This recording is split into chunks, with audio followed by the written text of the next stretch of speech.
Hello and welcome to the Politifile. I'm Naveen Joseph and today we will look into the preamble of the Indian Constitution. What is the preamble? As like a book has a preface, the Constitution has the preamble. The preamble indicates the philosophy, the values, the aims of the Constitution. The preamble declares the nature of the Indian state. Where did we get the preamble from? The preamble came from the American Constitution. The precursor to the preamble, the Objectives Resolution, was moved by Pandit Jawaharlal Nehru in the Constituent Assembly. It was later adopted as the preamble of the Indian Constitution. Now let's see what the preamble has. The preamble declares the nature of the Indian state. The preamble declares the Indian state to be sovereign, socialist, secular, democratic and republic. Sovereign. Sovereignty is a fundamental feature of the Indian nation. Sovereignty indicates that no other authority apart from the Indian government can make rules for India. India is a sovereign power because of the fact that India rules herself. We are not guided by a foreign power. We are not authorized by a foreign power. The Indian government gains its power from the people of India. The next word is socialist. Now remember that this word socialist was added to the Constitution in 1972 in 1976 by the 42nd Constitutional Amendment Act. The socialism in India is quite different from the socialism of the Soviet Union and the Chinese Communist Party. Socialism in India is democratic socialism. It includes private players and largely is the spirit of the Indian people. The socialism in India is also known as democratic socialism because it's a form of mixed economy because it includes both the government and the market in it. The next word to look forward is secularism. Now this is a word which has been in discussion for a very long time. Secular was also added to the preamble by the 42nd Amendment Act of 1976. Secularism indicates that the Indian state does not have a particular religion, like the Islamic Republic of Pakistan or the Islamic Republic of Iran, or a lot of countries which declare themselves to be meant for a particular religion. The Indian state does not declare allegiance to any particular religion.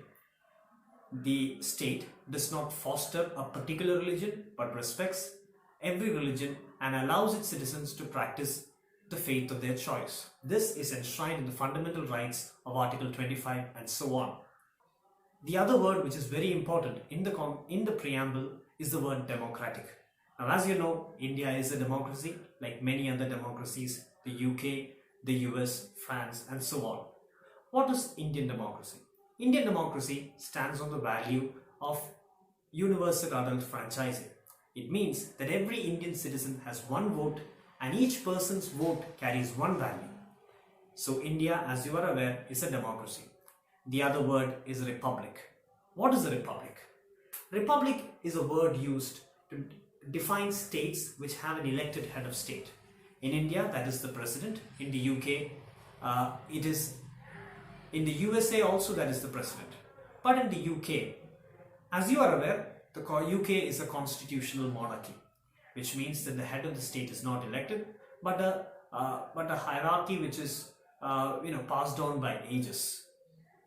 So India has an elected head of state, even though it is indirectly elected.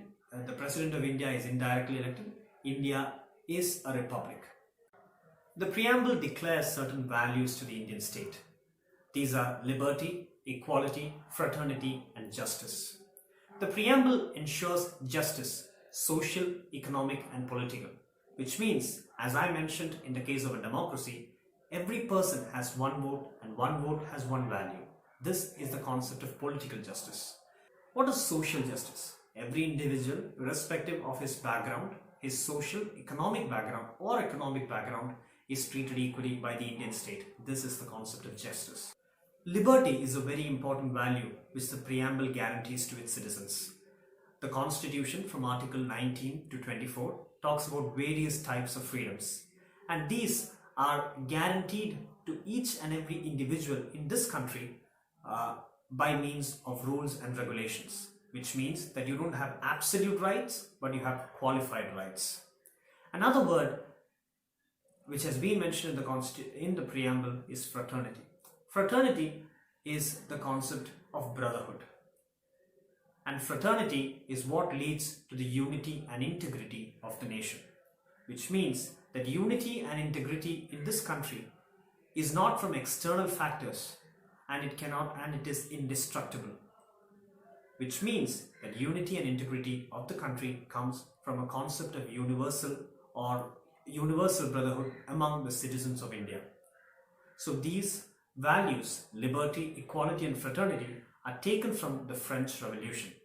These are the results of the French Revolution, we can say. So the Indian Constitution borrowed it from the values of the French Revolution. So as I mentioned, the preamble determines the nature of the Indian state, declaring it to be sovereign, socialist, secular, democratic and republic. The preamble also clearly enshrines the values of the Indian state, being equality, liberty, fraternity. The preamble determines the date on which the Constitution was adopted, which is the 26th of November 1949. The entire text of the preamble goes somewhat like this. We, the people of India, having solemnly resolved to constitute India into a sovereign, socialist, secular, democratic republic, and to secure to all its citizens justice, social, economic and political, liberty of thought, expression, belief, faith and worship, equality of status and of opportunity, and to promote among them all fraternity, assuring the dignity of the individual and the unity and integrity of the nation. In our Constituent Assembly, this 26th day of November 1949, do hereby adopt, enact and give to ourselves this Constitution.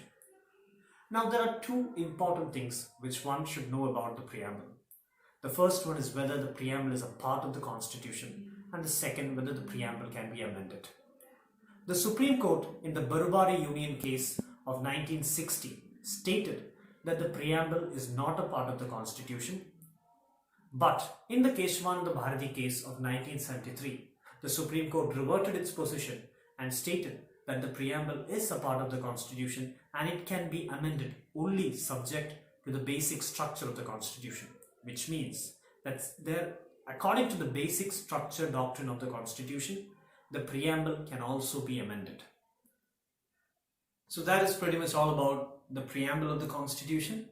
See you next time. Thank you.